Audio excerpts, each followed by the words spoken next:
Bienvenidos a un nuevo episodio del podcast Estado Civil Motero, donde hablamos de motos, aunque no siempre, y damos rienda suelta a contenidos sin guión establecido, para no variar. Así que ponte cómodo y disfruta de una hora de desvaríos.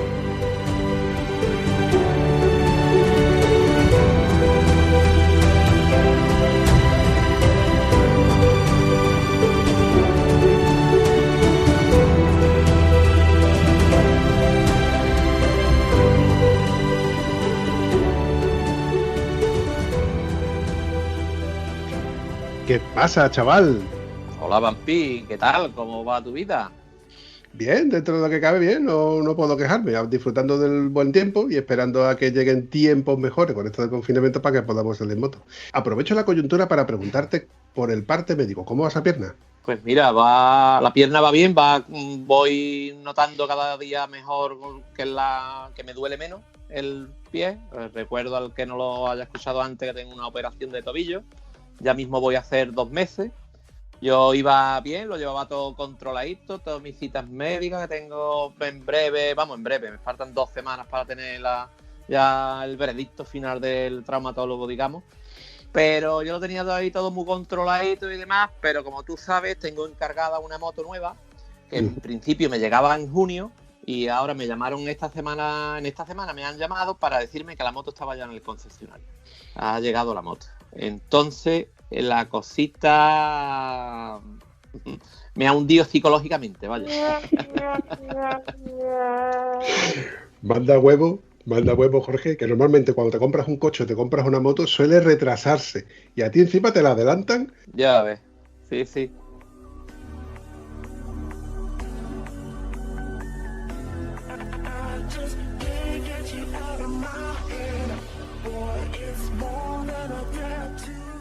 Entonces, pues nada, no sé si ya la próxima semana o así me la van a traer a casa, porque me han dicho que ellos me la traen a casa, que al jefe, al dueño del Conce no le hace mucha gracia que una moto vendida de cliente nueva que se quede allí por el tema de que si van más gente y la ven, se montan, te la pueden arañar para que vaya. Entonces, con todo el dolor de mi corazón, ¿quién me iba a decir a mí eso?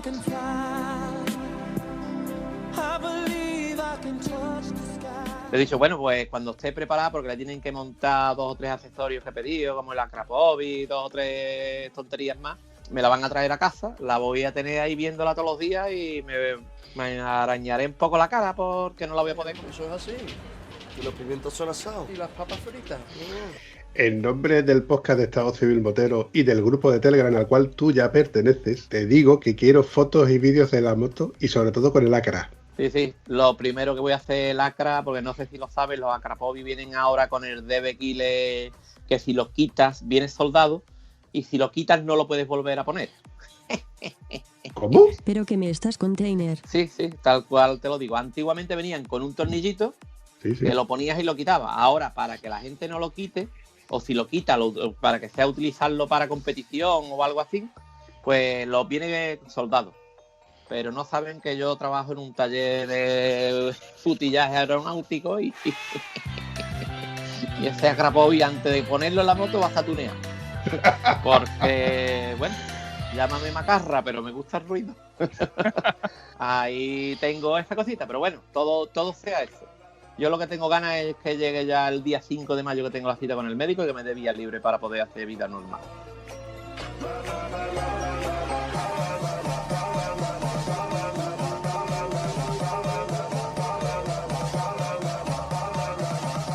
¿Qué nos gusta el cacharreo, Soriano? ¿Qué nos gusta tocar tornillos, apretar, aflojar, mover, modificar? Esto lo puedo arreglar, lo puedo mejorar, lo puedo aligerar de peso. ¿Qué nos gusta tocar una moto, eh? Yo me gusta tocar la moto, pero he de reconocer que no soy un tío súper manitas en el tema de la mecánica y cosas de esas. Yo suelo tirar de los talleres míos de confianza y ahí tiro. Todo lo contrario a mi amigo, al invitado que te traigo hoy, que es mi gran amigo Enrique Vera, que este es un manita de todo lo que haga, de todo, mecánica, suspensiones, de todo. Es un loco de las Vespas y amante de preparar las Vespas y sobre todo en el tema de las Vespas Horroa. Así que te presento a Enrique. Hola, Enrique. Hola, Jorge. Muy buenas. Hola, Vampi.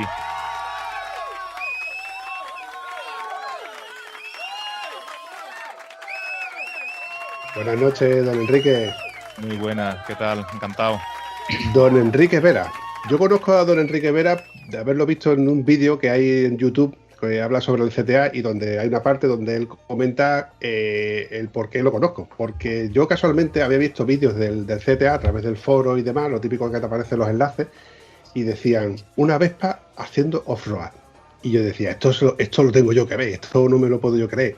Y sí, hay una Vespa haciendo off-road. Enrique, cuéntanos cómo terminas tú con una Vespa haciendo off-road.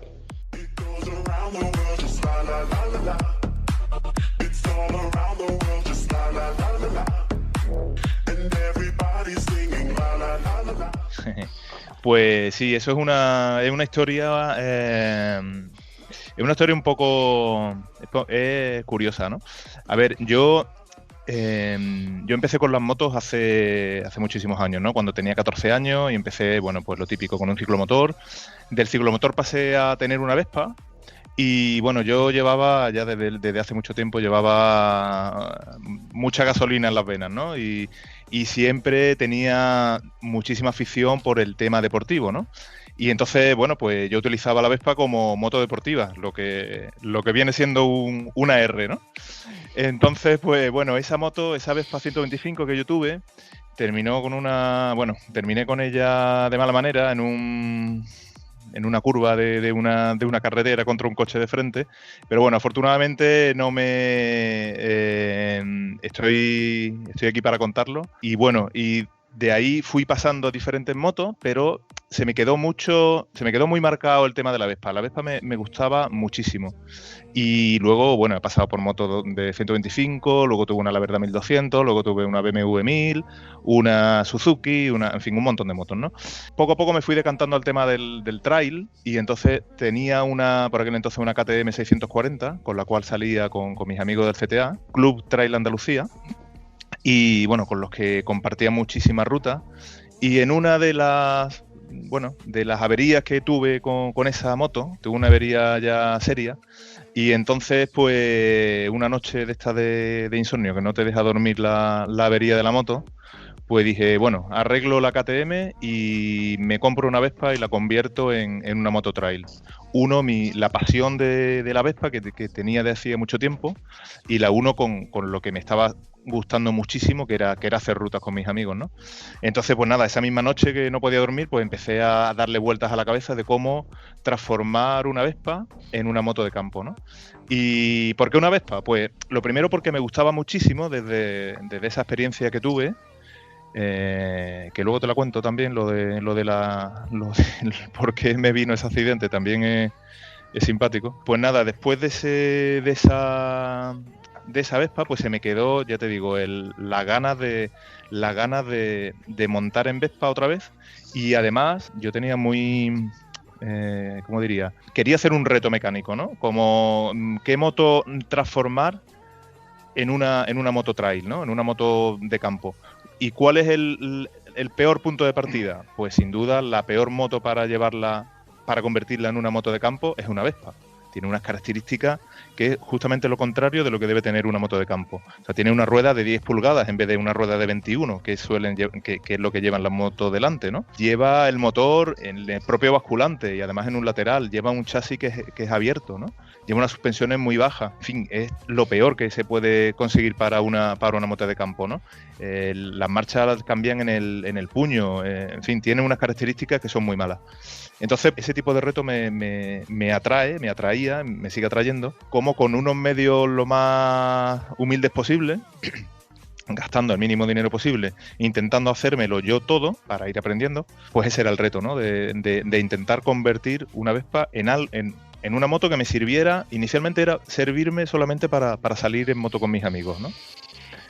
Entonces, bueno, el reto fue aumentando y, bueno, fueron sucediéndose las rutas y, bueno, poco a poco.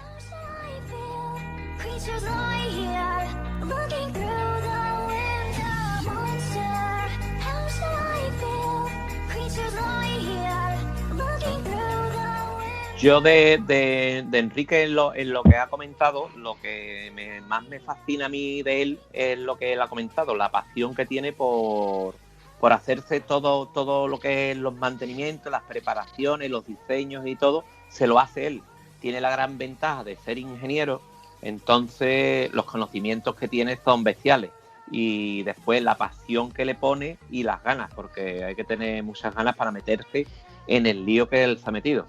Pero también le tengo que decir a la gente que nos está escuchando que si piensan que el ir en una Vespa por el campo va saludando a las ardillitas y a las margaritas y demás, están muy equivocados. Yo he ido con él detrás y, hombre, no es que no lo pudiera adelantar, pero que mucha gente que tiene un nivel medio en campo los pasa y se les queda una carita de tonto a todos que flipan cuando ven a una Vespa a 80, 90 kilómetros por hora por el campo, con las suspensiones que eso lleva, con las ruedecitas que parece un carrillo de mano eso, es alucinante verlo, pero yo ya tengo hasta vídeos por ahí guardados grabando yo con mi cámara detrás de la Vespa, porque es impresionante verlo cómo va el tío por el campo.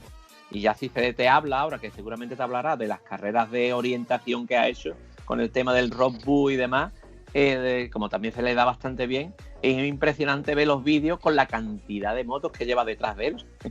Motos de enduro, ¿eh? Sí, la verdad que se han quedado, más de uno se han quedado con, en fin, no sé, sorprendidos como mínimo, ¿no? Pero cuando ven una Vespa aparecer por el retrovisor y que encima le pide paso y que como no se aparte lo adelanto por donde pueda, pues eso me ha pasado muchísimas veces, ¿eh?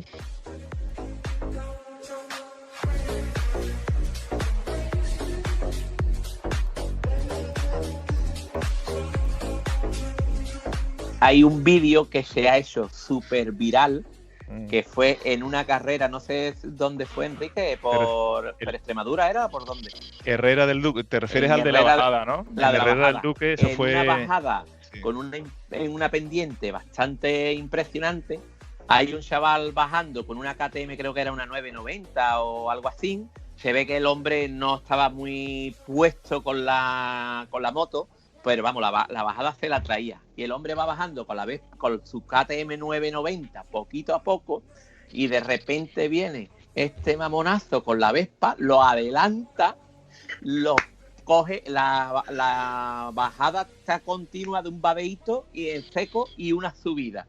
Y este sube con la Vespa para allá, como Pedro por su casa, y el pobre hombre con la 990 lo pasa fatal. Y este vídeo ha dado que hablar en internet, en foros y en los grupos de WhatsApp, lo inimaginable. Pobrecito el hombre, yo creo que este hombre vendería la moto y se habrá ido de este país, vaya. Sí, la verdad que ese vídeo se ha hecho viral. Yo no sé cuántas reproducciones tiene, pero vamos, no me quedo corto si digo que lleva millones, ¿eh? Esa era la carrera Stren 300 de Herrera del Duque. Que, bueno, esa carrera la organiza nuestro amigo Fernando y la verdad que esa carrera estuvo estupenda. Había unas zonas de sierra espectaculares con unos cortafuegos y unas pendientes tremendas.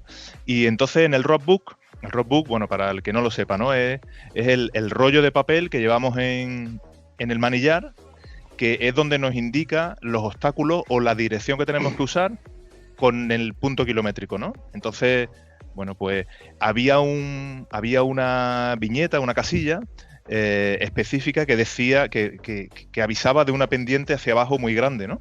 Entonces ya habíamos pasado varias pendientes hacia abajo muy grandes y decía, ostras, y esto no me coincide todavía en el kilómetro.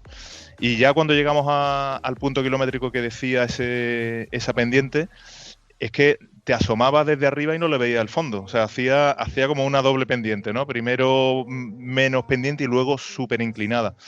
Y la verdad que fue complicado, bajar por allí, pero lo peor es que lo que no se ve en el vídeo es que la pendiente que tenía enfrente, o sea, la cuesta arriba que tenía enfrente era mucho peor. Tuve que subir, bueno, haciendo zigzag, casi empujando la moto, ¿no? Pero bueno, lo superé bien. Y el pobre chaval que venía con esa pedazo KTM, pues la verdad que sí, que lo pasó un poco mal, sí.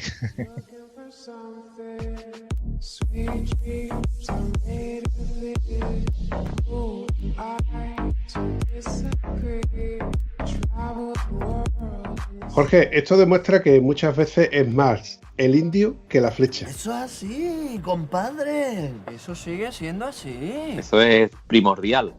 Yo es que, ya te he dicho, Enrique es un tío que me fascina por todas sus facetas y demás, pero si tú ves fotos y vídeos de él con la Vespa por Marruecos, con la de piedras que hay por allí y además por las dunas y todo, yo es que no me imagino con una Vespa, por muy preparada que esté la Vespa, metido en una plena duna de arena, donde cualquier tío con una moto de enduro se las ve putas y va este tío y se sube con una Vespa.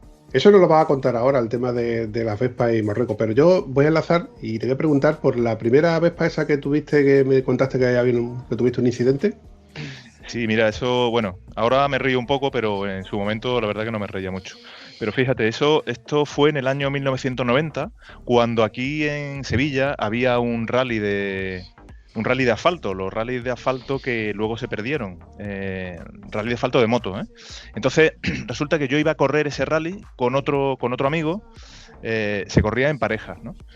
Entonces, al final, estábamos ya inscritos o casi inscritos, pero bueno, al final me falló la pareja y me quedé sin correr. Entonces me dio muchísima rabia y ese día del rally fui a verlo como espectador, ¿no? Entonces, nada, había un tramo entre Arnalcollar y el Castillo de la Guarda, que hay una carretera toda llena de curvas, son por lo menos 30 kilómetros de tramo. Y yo iba con la Vespa, bueno, iba atravesando el pueblo de Arnalcollar a la vez que iban atravesándolo los corredores, ¿no? Los corredores del rally. Iban con su dorsal y tal. Entonces la gente estaba en la calle, en la puerta de sus casas, aplaudiendo a las motos, ¿no? Cuando pasaban. Y entonces cuando me veían a mí, pues me aplaudían, como si yo fuera un corredor. Y entonces me animaban mucho porque ahí iban BMW 1000, había XT600, había creo que Aguilera RC, en fin, las motos de rally que corrían antes, ¿no? Y entonces decía, mira, un tío con una Vespa, porque además yo iba por allí rápido, ¿no? Y entonces, claro, lo que suele pasar, uno se viene arriba, después de tanto aplauso de todo el pueblo puesto en la puerta de sus casas, y saliendo de Arnalcollar había una curva muy cerrada en un cambio rasante y entré en tercera, con tan mala suerte que venía un coche de frente. Entonces, pues nada, me harté de coche. Pero bueno, me gusta siempre sacar lo positivo y me sirvió para aprender que de las curvas hay que salir por tu carril, no por el contrario. Eso se llama el efecto helicóptero en toda regla. Eso yo también lo he sufrido, yo también he visto a un fotógrafo haciéndome fotos en una carrera y me he venido arriba y me he pegado unos hostiazos que flipas. Además, a 500 metros de la meta, que por cierto, eso ha sido en la carrera que más me gusta, de las carreras que yo he participado, la que más me gusta de todas y que me sigue gustando más y a la que sigo yendo cada vez que puedo, es a la Baja Portalegre. Carrera en la que... ¿En qué año fuimos, Enrique? 2017. En 2017, Enrique se enroló conmigo junto con otros amigos que vinieron y participó en la Baja Portalegre con la Vespa. Era la moto con diferencia que menos corría de todas las... Allí la Baja Portalegre puede haber inscrito, no sé, unas 500 motos por ahí, y la que menos corría con diferencia era la Vespa, pero la moto más fotografiada y la más alabada por todo el público era la Vespa, sin duda. Yo le decía, cabrón, que te llevas todas las fotos tú. Vamos nosotros aquí con nuestras buenas motos y demás, y nada, la Vespa, la moto más, la mejor de todas, vamos. Sí.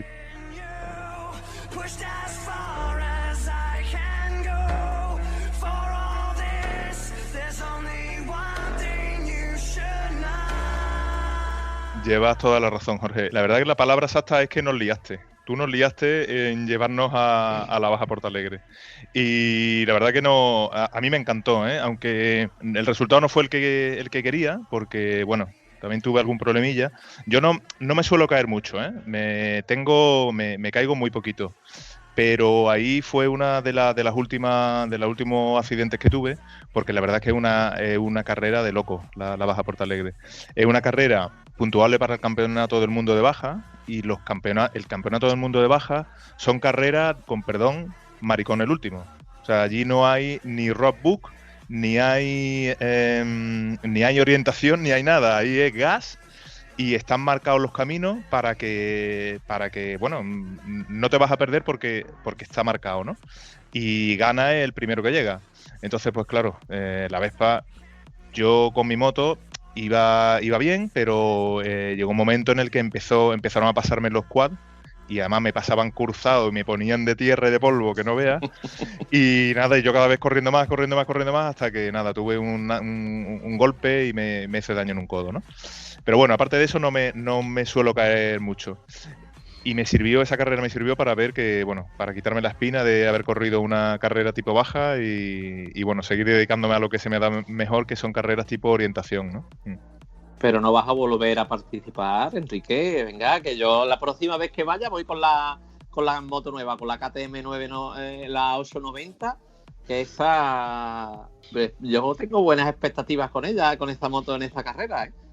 Jorge, ahora que no nos está escuchando nadie, bueno, no sé, no me puedo comprometer ahora mismo.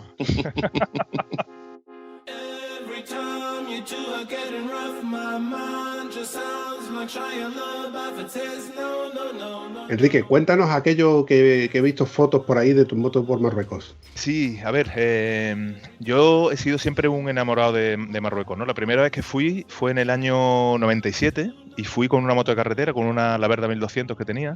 Aparte de eso, también me gustan muchísimo las motos clásicas, ¿no? Empecé estudiando con muy poco dinero y tal, y las motos que me podía permitir eran motos de segunda mano, motos viejas, ¿no? Y así también fui aprendiendo muchísima mecánica, ¿no? Entonces, bueno, el primer viaje que hice a Marruecos fue ese, y luego hice otro viaje también con la KTM, con la 640. Y lo de ir a Marruecos con la Vespa salió un poco de manera inesperada, ¿no? Porque más o menos al año de empezar yo con mi proyecto de Vespa All-Road, crearon una carrera, el Vespa Ride Maroc, a la cual nos apuntamos unos cuantos amigos. Bueno, yo no conocía a nadie, pero a partir de entonces de llegar allí al Vespa Ride Maroc nos hemos hecho muy buenos amigos y tenemos un grupo excelente de Vespa All-Road, ¿no? Entonces, bueno, el primer año fue la carrera tipo mucha aventura, menos competición y mucha aventura. Recorrimos como, no recuerdo si eran 3.000 kilómetros en las Vespas por Marruecos, parte de carretera, parte de campo, y fue una experiencia fantástica, ¿no? Ahí quedé tercero en esa edición y luego al año siguiente ya fuimos bastante más, ha sido la vez que más motos hemos estado compitiendo, me parece que éramos 21 o 22, y ahí en esa edición que fue en el 2013 ya gané, y luego volví a ir en el 2014 y volví a ganar, ¿no? En el 2014 ya fue bastante más competitiva, tenía menos de aventura y ya se iba pareciendo cada vez más al Dakar actual, ¿no? Que al final se convierte en una carrera que tienes que ir a fondo todo el tiempo. En el 2014 la verdad que no tuve descanso ninguno, y bueno, era una carrera de 6 etapas que iba mezclando velocidad y orientación, ¿no? Entonces éramos solo Vespa y cada vez, etapa tras etapa, bueno, o edición tras edición, mejor dicho, las motos se iban preparando y especializando más, ¿no?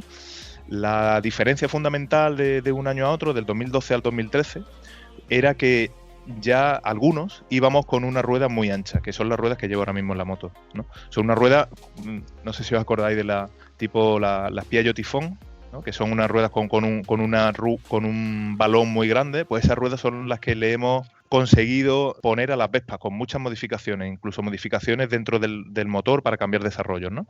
Bueno, pues con esas ruedas infladas a muy baja presión, tipo quad casi, ¿no? Somos capaces de meternos por muchísimas piedras, incluso por arena, aunque le falta muchísimo motor a la Vespa, porque mi moto, aunque está bastante evolucionada, pero no debe pasar de 14 caballos, 15 caballos, una cosa así. O sea, tiene muy poquita potencia.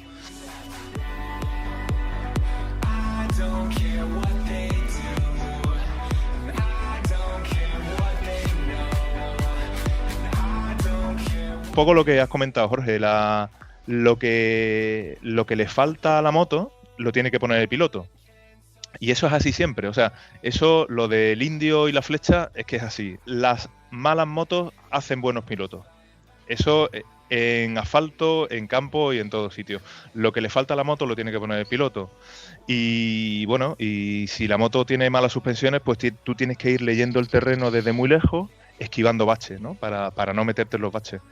Y si hay que subir acelerando mucho, pues tú tienes que acelerar desde muchísimo antes y no cortar, hacer lo que sea, moverte encima de la moto para no cortar, ¿no?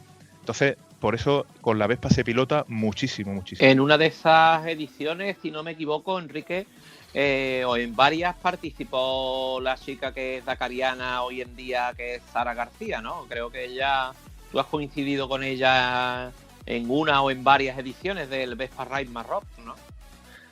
Sí, ella vino la primera vez en el 2013, iba con una moto alquilada y bueno, participó junto con otras motos que iban también de apoyo, y luego en el 2014 volvió con otra moto ya preparada y creo que quedó, no sé si quedó tercera o algo así en el segundo año que participaba ella, que fue el segundo año que gané yo.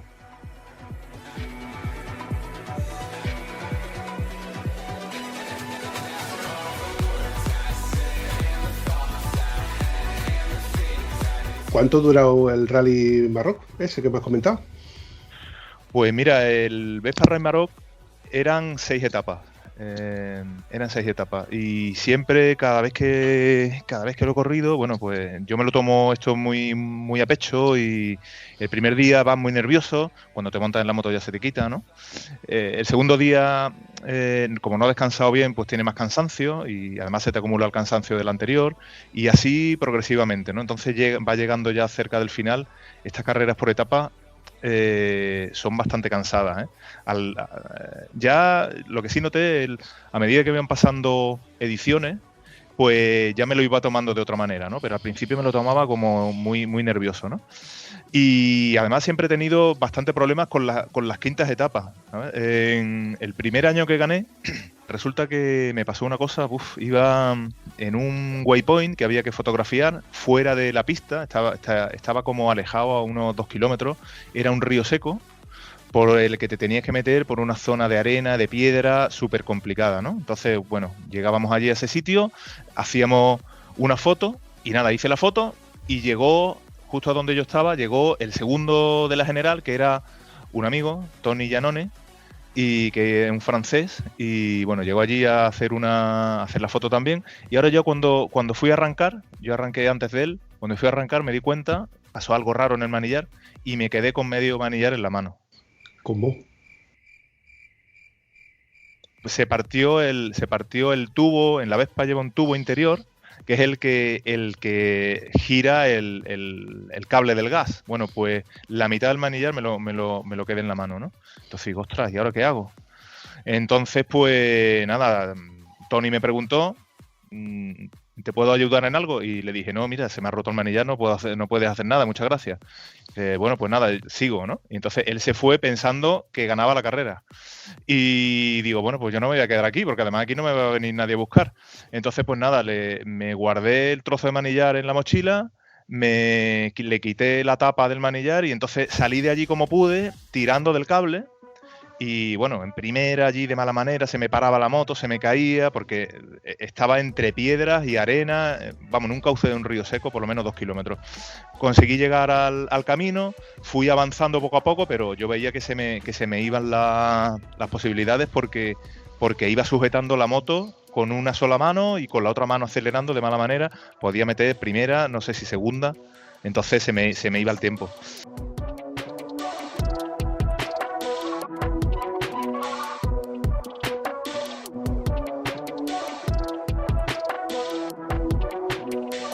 Así anduve por lo menos 10 kilómetros o 15, ¿no? Se me apareció casi un milagro, ¿no? En forma de un amigo, de Íñigo, estaba compitiendo y el pobre tuvo un accidente y se hizo daño, me parece que en una pierna. Entonces, bueno, pues se lo estaban evacuando y tenían su moto subida en un pick-up. Y entonces, bueno, pues le dije lo que me había pasado y le pedí su manillar. Y él generosamente me lo dejó. Y en 5 minutos le quitamos el manillar a su moto, el tubo del manillar a su moto, se lo pusimos a la mía y me fui de allí corriendo, pues imagínate, Iba a tope, toda la etapa a tope y conseguí hacer casi todo. Creo que me faltó un waypoint de esa etapa, y cuando me crucé otra vez con Tony Giannone, pues el pobre, bueno, porque es muy buen amigo mío, ¿no? Pero el pobre, la verdad que casi se echa a llorar, ¿no? Y gracias a eso conseguí terminar la carrera, o sea, conseguí ganar esa etapa. Si no ganaba esa etapa, creo que quedé, pues no sé, de los primeros y tal. Pero conseguí ganar la carrera con el manillar de otro. O sea, que es una anécdota que me gusta contar, ¿no? Con dos cojones. Eso no lo hago yo en mi 800 ni de coña. Y luego fíjate lo que te contaba de las quintas etapas. Al año siguiente iba también una etapa, fue la etapa reina también. En estas dos ediciones era la etapa reina, porque llegábamos muy lejos, una zona súper apartada, al lado de la frontera con Argelia ya, ¿no? Y bueno, estábamos por allí y yo iba marcando la ruta, entonces tenía a otros competidores detrás mía, iban, vamos, yo me paraba y ellos se paraban, ¿no? Entre ellos estaba Sara también, y entonces pues nada, en una de estas la moto empezó a fallarme y me paro y vi que el carburador estaba suelto, ¿no? Entonces se había aflojado el carburador, y al aflojarse el carburador había entrado todo el polvo del mundo y toda la tierra del mundo dentro del cilindro, ¿no? Entonces, pues nada, pude apretarlo como pude, le cambié la bujía porque me estaba fallando y pude continuar, pero ya la moto no iba bien, ¿no? Entonces, bueno, afortunadamente estaba mi amigo Miguel Marchán, que me echó una mano y que se lo agradeceré eternamente, y pude terminar esa etapa, no perdí mucho, y en la etapa siguiente la moto iba ya con muy poquita compresión, o sea, de tanto polvo se había pulido todo el cilindro y los segmentos se habían quedado con muy poquita compresión, ¿no? Entonces la etapa siguiente, de las 4 marchas, solamente podía meter las 3 primeras porque la cuarta no tenía fuerza. En esa etapa me parece que quedé, no sé si quedé primero o segundo o empatado o algo así, pero conseguí también ganar la carrera por los pelos, ¿eh? O sea que las quintas etapas me han venido siempre un poquito apretadillas. Son duras las motos, ¿eh? Las Vespas son las motos más duras que te puedes imaginar. Mira, repasando fotos de la primera vez que yo anduve con la Vespa con el CTA, resulta que era la ruta del abuelo, no sé si tú la conoces, Vampi, la que va por allí por la parte de Huelva. No la he recorrido nunca, pero es una ruta que es mítica, porque entre otras cosas, bueno, se conmemora como el fallecimiento del gran... ¿cómo era? José María. El abuelito, José exactamente. Abuelito. Y entre otras cosas, a mí me llegó al corazón porque nuestro amigo Alejandro Herbás, cada vez que habla de ese hombre se le saltan las lágrimas. Entonces a mí toda esta historia de lo que él vivió con este hombre y demás me llega.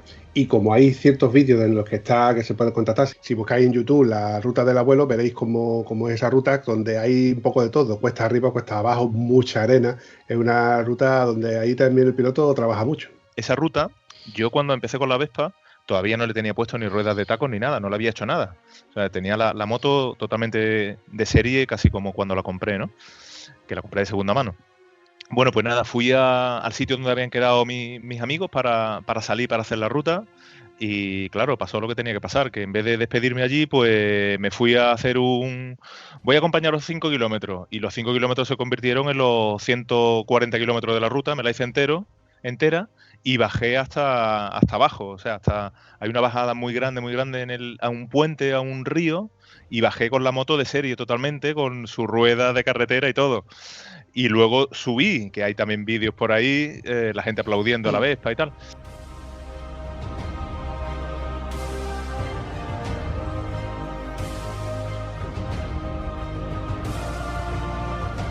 Ese día fue cuando me di cuenta que la Vespa no se iba a romper. O sea, si no se había roto ese día, ya no se rompía, porque la verdad que me comí todos los agujeros que había, yo salía volando, el asiento se abría y digo, se parte por la mitad, se parte, y no se partió. Entonces, la verdad que estas motos son durísimas, increíbles. Esto me recuerda a mí que esa ruta, además en esta edición que dice Enrique, que creo que fue la primera, a mí por un pelito no me cuesta el divorcio, ¿sabes? Y os cuento, la bajada esa que dice Enrique, yo hice la ruta junto con otras muchas rutas que he hecho con mi mujer detrás de copiloto, ella, llegamos al final de la ruta y hay una bajada que es bastante inclinada. Yo cuando llegué allí ya estaba prácticamente todo el CTA allá abajo. Estos mamones empezaron a mí a sillarme un poquito, me vine arriba y bajé la cuesta ligerito. Encima no se me ocurrió otra cosa que ponerme de pie, con lo que mi mujer perdió el apoyo. Ella pensaba que caía para adelante y demás. Cuando llegamos abajo, la cara de ella era otra. Si hubiera tenido un revólver, me pega un tiro allí en seco sobre la marcha. Le fui a hablar y por suerte no me pegó delante de la gente, que yo le suelo decir que no me pegue delante de la gente, que solo lo deje para casa. Pero hay fotos de ella y la cara es un poema, la pobre. Desde luego ella tiene el cielo ganado, ¿eh? Esa anécdota la tengo yo de esa ruta y demás. He conseguido que viniera conmigo en otra ocasión, pero ya me lo advierte. A mí me deja arriba de la cuesta. Tú vas a la cuesta como quieras, pero a mí me deja arriba. Pero bueno, son las cositas las anécdotas que nos pasan a nosotros. Que nos picamos con una mosca, vaya, que nos venimos arriba que no veas.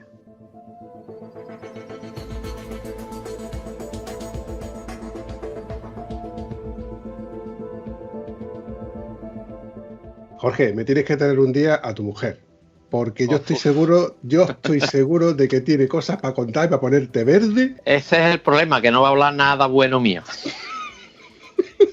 Entonces, que te va a poner verde, te va a poner verde. ¿Qué necesidad tengo yo de que me critiquen en público si ya en privado ya me pone bien? La verdad que es una fenómena y ya cada vez menos, porque también ya vamos teniendo una edad y las cervicales no son las mismas que cuando teníamos 25 años y ella tiene el cielo ganado conmigo. Bueno, tú dile que yo la invito a que se pase un día por aquí y nos cuente un par de cositas, que esto no va a ser tampoco un quinto grado, aunque yo estoy seguro de que si le doy pie me va a soltar un montón de anécdotas.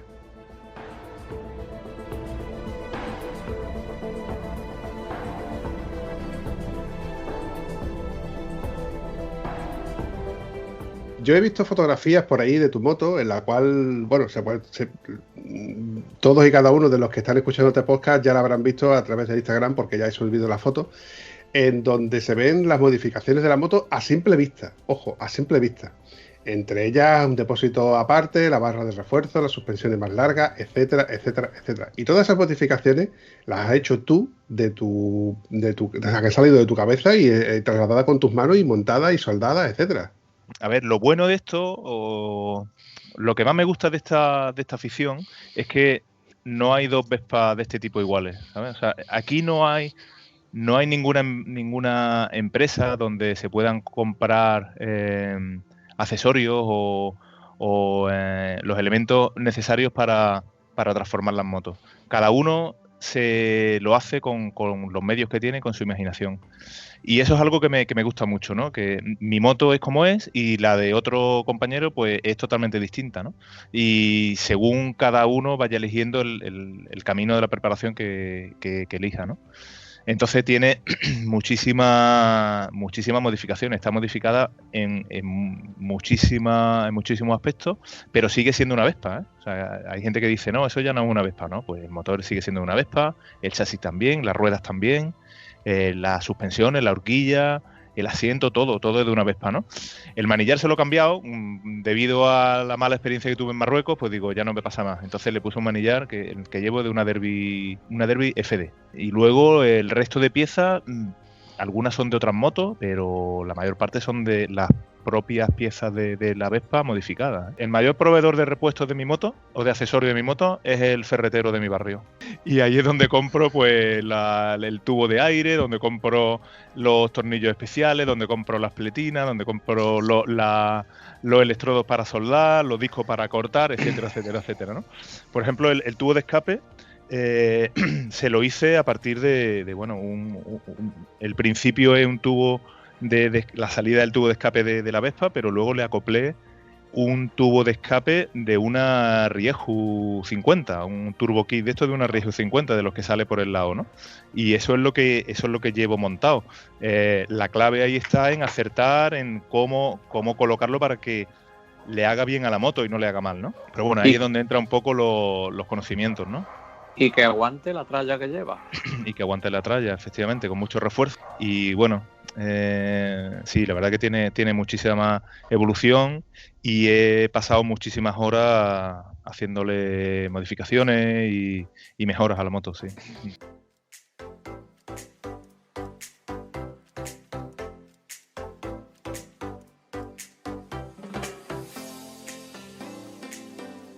Básicamente se puede decir que es una obra de ingeniería. Pues sí, la verdad que sí, es un proyecto de ingeniería casera. Es aplicar los conocimientos de ingeniería y además no solamente de ingeniería, ¿no? Sino los conocimientos manuales, ¿no? O sea, yo aquí en esta época he aprendido a hacer muchas cosas con mis manos, ¿no? A eso, pintura, soldadura, mecanizados incluso. He aprendido a preparar el cilindro a la antigua usanza, tipo con la lima, ¿no? Y con bueno, pues entendiendo cómo funciona un motor de 2 tiempos y cómo desarrollar más potencia, con algo muy importante en este tipo de preparación, que yo tengo que conseguir más potencia, pero no puedo perder bajos, porque como pierda bajos, no puedo andar bien con la moto en el campo. Hay que tener en cuenta que estas motos, la Vespa tiene 4 marchas solamente, entonces la distancia entre una marcha y otra la tengo que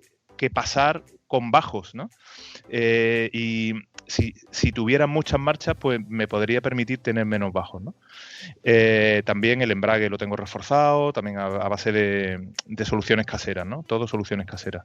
Y bueno, pues bien, así la verdad que me conozco la moto bastante y hay mucha gente que está empezando también con esta tendencia de preparar esta Vespa para campo. De hecho, tiene tanta preparación con las motos, ¿no, Enrique? Que ahora te estás dedicando a dar cursos de formación a otros compañeros del gremio, enseñándole tus conocimientos, ¿no? Tengo entendido que te está yendo bastante bien con el tema de cursos online y demás, ¿no, Enrique? Pues sí, ha sido, vamos, muy reciente. De hecho, ayer di el primer curso y hoy he dado el segundo, ¿no? A ver, estoy iniciando un proyecto que creo que va a ser muy interesante y que bueno, de momento está teniendo buena acogida.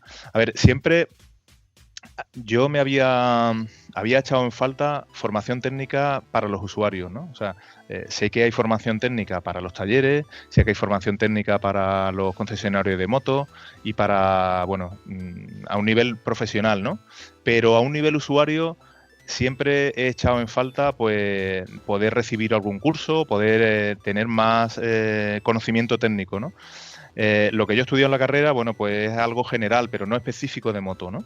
Entonces, bueno, pues ahora ya que tengo un bagaje profesional de más de 25 años en el tema del diseño de vehículos, diseñando vehículos especiales, y además aplicado a la moto, no solamente con este proyecto de la Vespa, ¿no? Sino con muchos más proyectos que he sacado adelante en el tema del motor, pues entonces he visto la oportunidad y la necesidad un poco de transmitir ciertos conocimientos técnico de ingeniería, pero a nivel usuario, ¿no? O sea, no hay que ser ingeniero para tener este tipo de conocimientos, ¿no?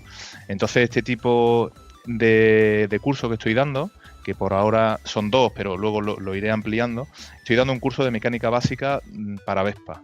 Y luego estoy dando otro, que es preparación de Vespa off-road, que es lo que yo hago, ¿no? Entonces, bueno, aquí intento dar nociones de ingeniería para gente que no son ingenieros. No hace falta ser ingeniero para tener ganas de inventar, ¿no? O de tener estos conocimientos mecánicos, ¿no?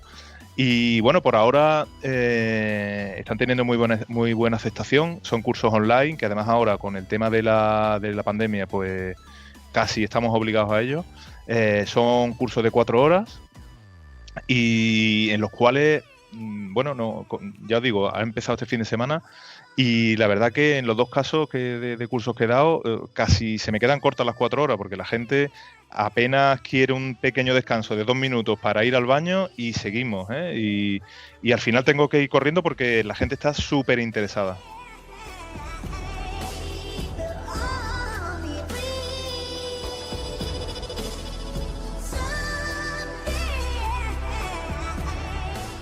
Enrique, me parece muy interesante que a nivel de usuario, que yo, por ejemplo, siempre me ha gustado tener una Vespa y yo quisiera, por ejemplo, saber triquiñuelas o truquillos que, por ejemplo, en un taller, pues no te lo dicen porque ellos a lo mejor prefieren solventarte ese problema, pero yo sí quisiera saber o quisiera acceder a este tipo de cursos. ¿Cómo me pongo en contacto contigo, Enrique? Pues bueno, yo por ahora estoy todavía montando una página web y tal, pero bueno, de momento no la tengo. Y la manera de contactar es a través de mi perfil de Facebook. Yo soy Enrique Vera. Creo que se pone Enrique Vera 12 o algo así. Pero en mi perfil de Facebook, por ahí se me contacta conmigo y bueno, pues reservo una plaza.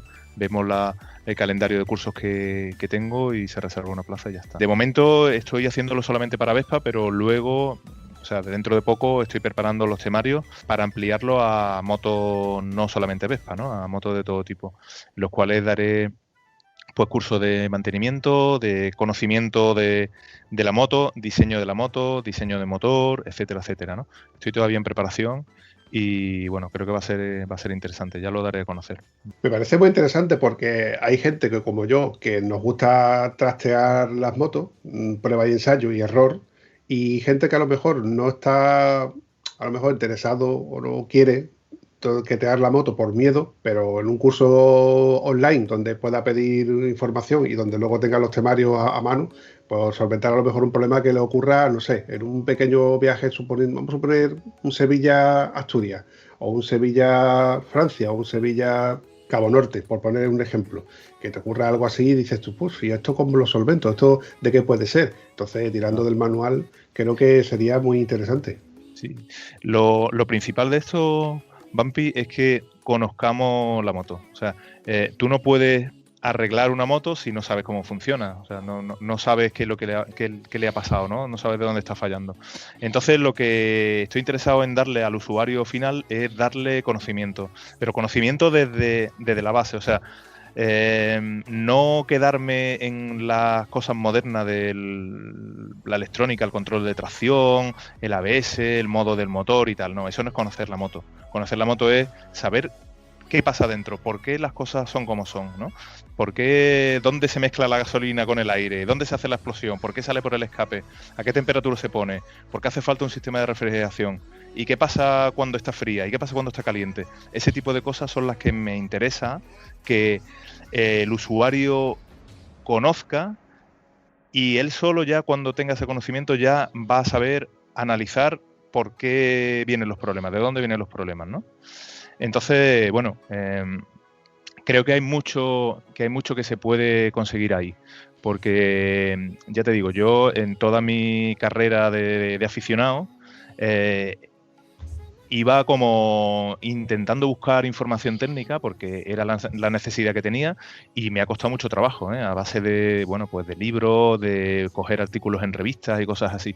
Ahora con internet tenemos muchísimo acceso a mucha información, pero casi tenemos demasiada información. O sea, es difícil filtrar la buena información y la información que no te aporta, ¿no? Entonces, pues quizás ahí es donde creo que puede venir muy bien tener una base técnica, ¿no? Estoy totalmente de acuerdo.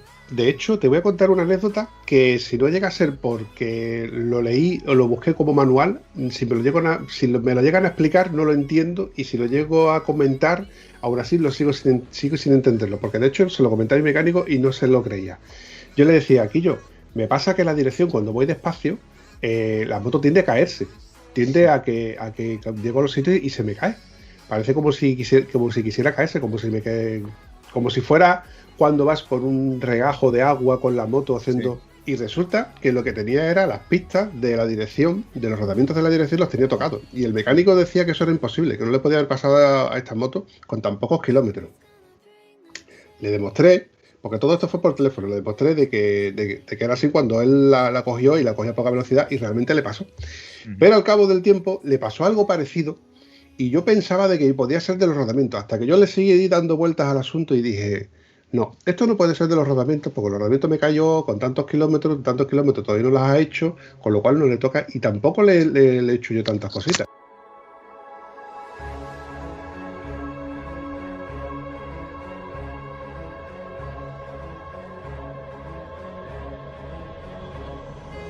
estaba dándole vuelta al asunto y digo, el rodamiento no puede ser. Entonces caí en la cuenta en algo muy curioso, y es que yo había bajado la suspensión 5 milímetros. Cuando tú bajas, tú puedes bajar las barras de la horquilla de la F800, tiene dos marcas entre 5 y 5, tú puedes bajar los 5 milímetros y otros 5 que serían 10. Y yo solamente la bajé 5 milímetros. ¿Por qué?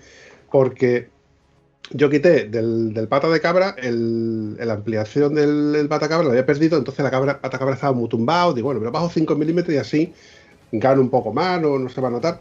Pero coincidió eso con un cambio de neumático y yo ya me estaba volviendo loco con la moto, porque la moto yo notaba que se me caía, que entraba muy cabezona, y esto no puede ser de esto no puede ser del otro, hasta que digo, voy a probar.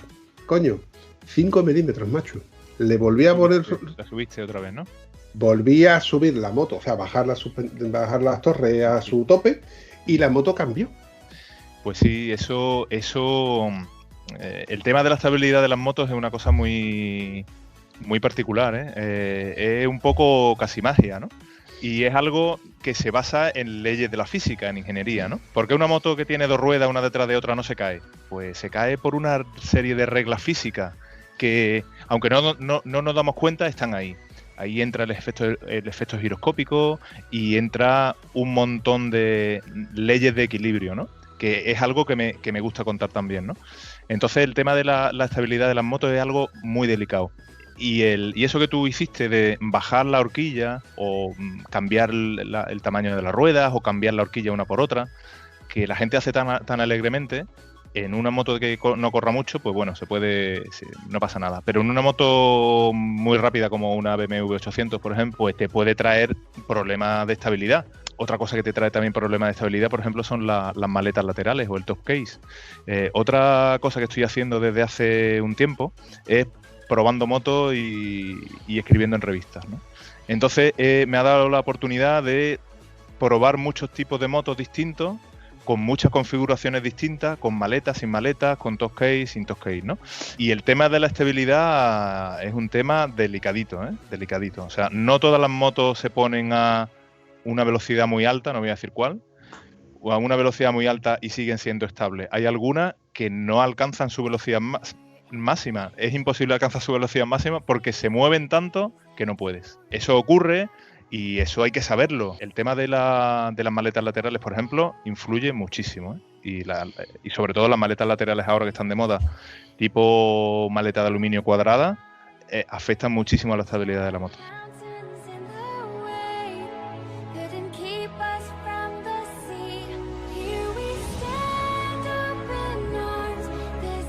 Te voy a contar otra. Resulta de que yo estas navidades pinché y tuve que cambiar la cámara en un taller de una población que me cogía de camino, la cambié y el chico, bueno, cambió la cámara, pero claro, al cambiar la cámara, ponerle cámara nueva, le puso la cubierta otra vez en su sitio, pero ya la rueda no estaba alineada, no estaba contrapesada.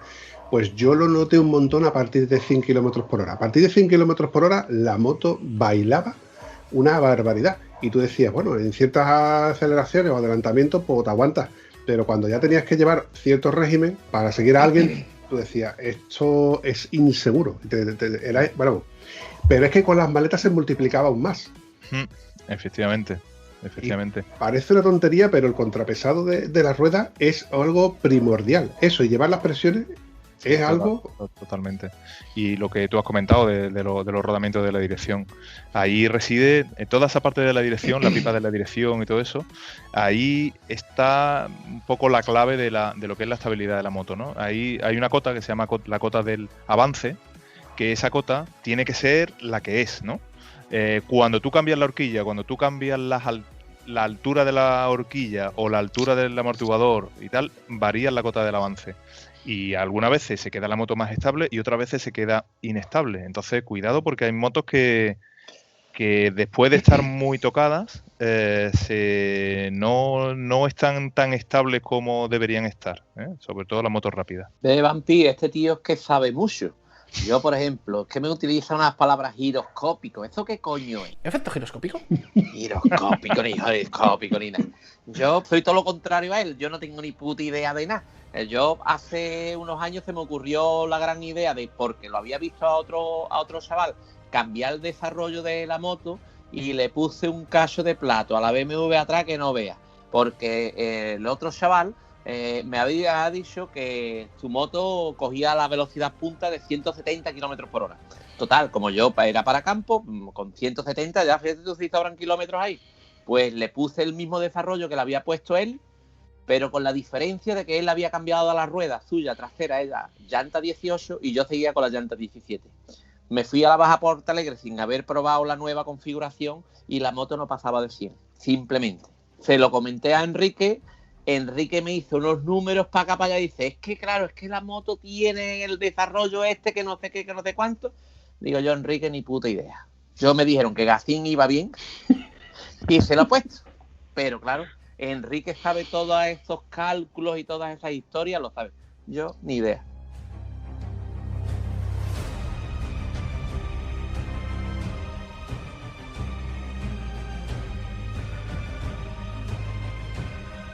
Jorge, ahora que estás de baja, te voy a mandar unos deberes para que le eches un vistazo. Hay un canal de un amigo de nuestro, el señor Morrillo, que ha empezado hace poquito y se llama Efectos Giroscópicos. En YouTube busca Efectos Giroscópicos, Morrillo, Morrillo. Te va a encantar. Y a ti también te recomiendo que le eches un vistazo. Morrillo también es probador de motos, también escribe entrevistas y demás, y ha abierto su propio canal intentando de ver si puede abrirse un huequecito en esto de YouTube. A mí me encantaría seguir hablando con Enrique horas, porque hay una cosa, por ejemplo, que tengo en duda con el tema del manillar, porque con los manillares, sobre los avances, sobre lo de las torretas de elevación, sobre los avances, retroceder, hay cosas que dices tú, no, pues a mí lo que a uno le va bien, a otro puede que no le vaya igual de bien. Y yo en su día avancé con torretas, luego las quité. Evidentemente yo sigo echando de menos el poder conducir de pie, con el manillar un poquito más alto, pero no me hago al manillar cuando estoy sentado con el manillar tan alto. No sé si me explico bien lo que quiero decir. Sí, perfectamente. Sí. Que se te queda bajo cuando estás de pie y se te queda alto cuando estás sentado, ¿no? Algo así, más o menos. Sí, y a la hora de girar en curvas cerradas a baja velocidad me encuentro muy incómodo. Y lo he llevado durante bastante tiempo hasta que al final decidí de quitarlo. Pero estoy otra vez con la idea de volver a poner unas alzas de manillar, que este tipo de alzas son las nuevas que están, bueno, que la verdad hay que reconocer cómo son las cosas. Yo soy un tieso y entonces busco en Tieso Express las alzas de manillar, y estas son que elevan y a la misma vez acercan. Pero no estoy del todo convencido, porque a la hora de girar, si están también cerca, no sé, me chinan un poco los dientes. ¿Tú qué opinas de eso, Enrique? Bueno, el tema de la postura, pues cada uno según el uso que le vaya a dar a la moto, ¿no? El que pongas el manillar más alto o más bajo, a la estabilidad no le debería afectar, más allá de que te dé más el viento o menos, y bueno, pues el propio viento pues te pueda mover, ¿no? Pero lo que sí le afecta a la estabilidad es el tener la horquilla más alta, más baja, y el amortiguador, ¿no? Respecto de la posición del manillar, respecto de los estribos y tal, yo de todas las motos que he ido probando ahora recientemente, hay una que me ha gustado mucho en cuanto a la posición que tenías, tanto sentado como de pie, que era la Yamaha Tenere 700. Esta moto, la verdad que iba muy bien en cuanto a posición, y Jorge la probó también. Y la verdad que esa moto me dejó una impresión muy buena, porque a pesar de ser una moto bicilíndrica, pues te permitía meterte en problemas. O sea, problemas quiero decir, en caminos que no sabías dónde iba a terminar, ¿no? Cuando hicimos una sesión de fotos, Jorge y yo, para la revista, donde están mis pruebas publicadas en la revista Super 7 Motos, ¿no? Bueno, pues hace cosa de 3 meses o así fue cuando probamos esta moto, y la verdad que nos fuimos a un sitio a sacar fotos y nos metimos por unos caminos que yo no sabía una bajada, que yo no sabía aquello si terminaba en un cortado o no. Y con una trail ya de un tamaño considerable, no te apetece meterte, ¿eh? O sea, posteriormente probé una Honda Africa Twin, y con la Honda Africa Twin la verdad que no me apetecía meterme en tantas dificultades. Es una moto muy buena para pistas más abiertas, pero no para tantos sitios ratoneros. En cambio, con la Yamaha T7 es una bicilíndrica, pero un poco con entre comillas, ¿no? Con alma de monocilíndrica, ¿no? Te deja meterte por sitios complicados y tiene un nervio muy, muy curioso esa moto, ¿eh?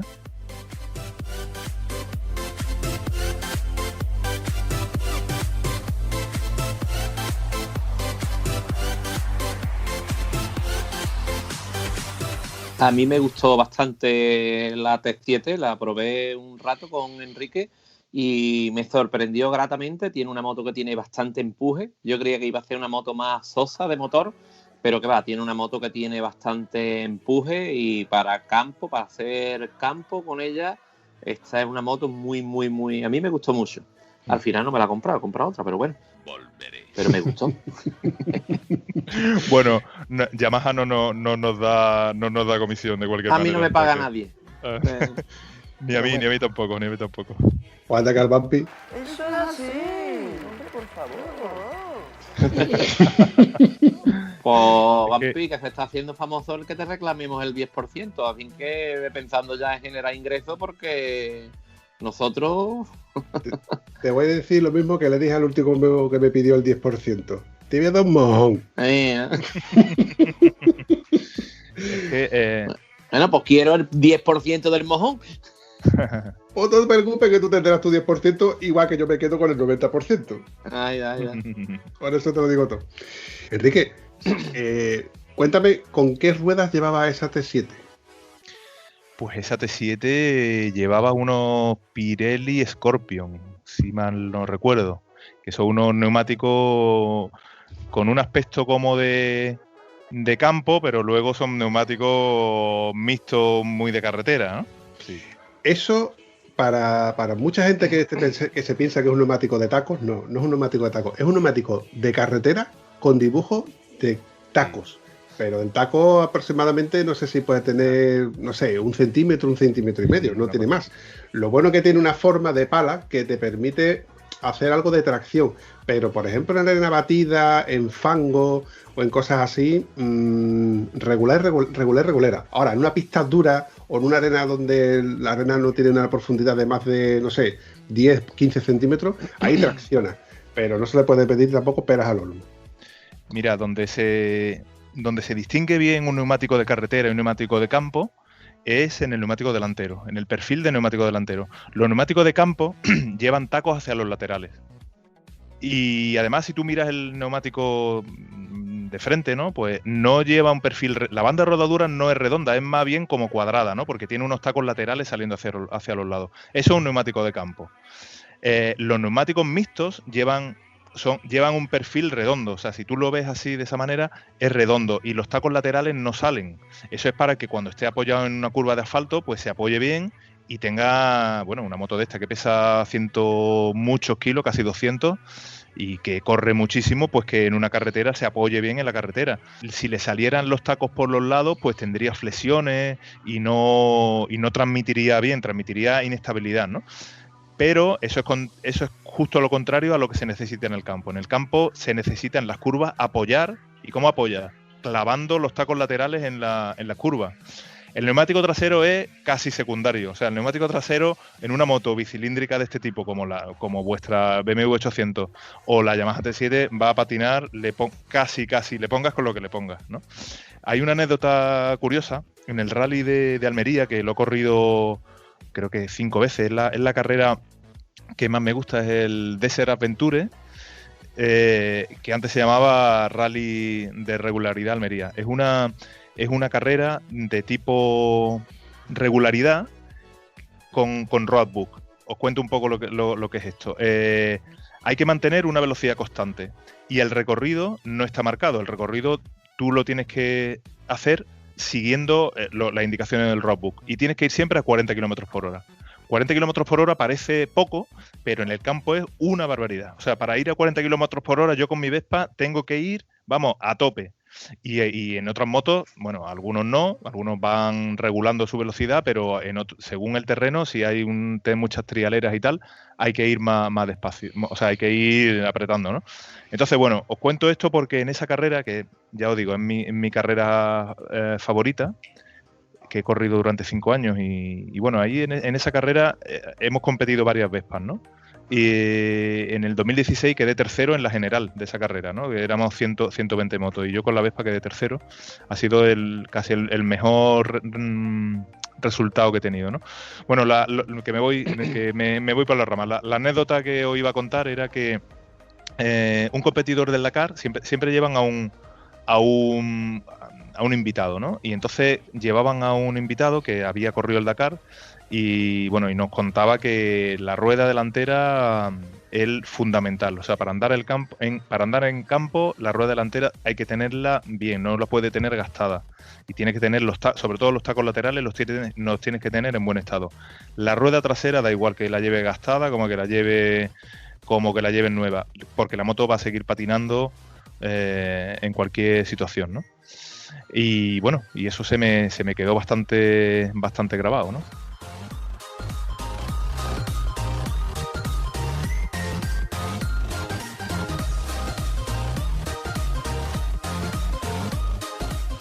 Yo el tema del off-road, últimamente, como ahora estamos en tantos grupos de WhatsApp y del Telegram y demás, me estoy dando cuenta, ahora me he metido en varios grupos que son específicos de la KTM, de las 790, 890 y demás, y yo doy por hecho que la gente, sobre todo, que tenía KTM de trail y de enduro y demás, que son gente que andan bastante en el campo. Me estoy dando cuenta que eso no es así. De hecho, hablando en los grupos con toda la gente, en algunos se lían a hablar que si de esto, que si lo otro, y yo les he dicho a ellos, digo, oye, mira, para mí hacer campo no es ir por una pista por donde puede pasar un coche. Por donde pasa un coche esto para mí no es hacer campo. Para mí, para hacer campo, hacer off-road, es meterte por una trialera, por un camino súper estrecho, con arena, con pinos y demás. Pues la mayoría de la gente son incapaces de meterse por ahí con una moto, y menos con una moto de 200 kilos, ¿no? Y ya si hablamos con una Vespa, esto es de loco.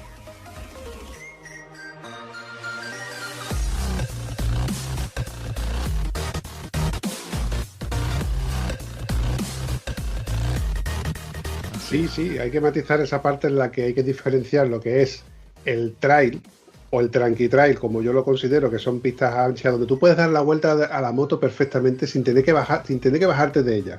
Eso es hacer trail. Y luego está cuando yo he hecho pistas con gente del CTA, donde sí hay pistas donde pasan los tractores, donde hay agujeros donde tú lo puedes vadear, y luego hay sitios donde evidentemente ahí está la destreza del tío y de cómo traccionar la moto sin enterrarte con ella.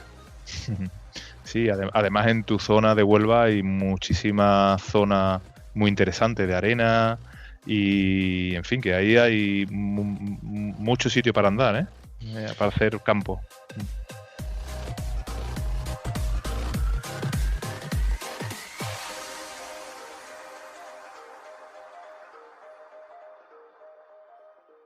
Bueno, chicos, yo creo que se va acercando la hora de ir finiquitando este episodio. La verdad es que se me ha hecho súper corto. Me hubiera encantado tener más cositas, pero suelo hacer episodios que no se alarguen mucho para no hacerlos tampoco muy pesados. Y así dejo más contenido para un próximo episodio, porque yo creo que, Enrique, volverás.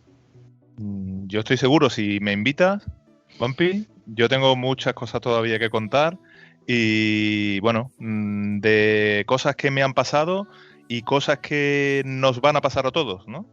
Entonces, pues, bueno, me gustaría contarlo y yo creo que he estado muy cómodo y, por supuesto. Pues desde ya te invito a que puedas volver siempre y cuando tú quieras. Otra cosa es que yo quiera que tú vuelvas con el impresentable que tienes ahí al lado tuya. Que yo puedo terminar diciendo, qué bien me la ha pasado. Qué gorfo eres. En fin, yo encantado de estar aquí, echar un ratito tan bueno con ustedes. Pues Jorge, cuídate y ya sabes que si quieres que te haga el rodaje de la KTM, me pongo en la lista de espera, que tienes unos cuantos. Otro, a la lista, no, la lista es poco larga, la lista se está poniendo en tonta. Vas a llevar la moto a la revisión en 15 días. Sí. Que conste que yo esta vez no te he dicho nada, pero ahí lo llevas. Yo también me ofrezco. Sí, mira, como anécdota, Cuando compré la BMW, la compré yo a la moto sin matricular. La recogí un viernes y no la matriculaba hasta el lunes, porque la matriculé yo directamente. En el fin de semana, sin matrícula, creo que le hice casi 100 kilómetros. Desde mi casa al campo, el campo que tengo a mi casa. Sin matrícula y sin nada. Y esta, que va a venir matriculada y todo, va a pasar un mes y 0 kilómetros. Tiene cojones la cosa. Lo de 0 kilómetros es porque tú lo dices, Jorge, pero ya verás como algún amigo hará el sacrificio de hacerle kilómetro por ti. Con las copetas os espero. En fin, chavales, como bien ha dicho Jorge, y lo vuelvo a repetir, que bien me la ha pasado. Venga, nos vemos, chicos. Un saludo. Un saludo, un abrazo, adiós. Hasta luego.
Pues...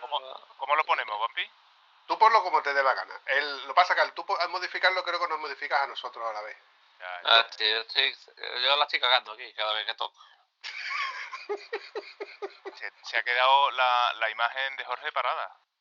Claro. Y la mía va con retraso, no sé por qué. Sí, yo también lo he notado, que va con un pelín de retraso, no os preocupéis. Pero aprovecho la coyuntura para preguntarle por...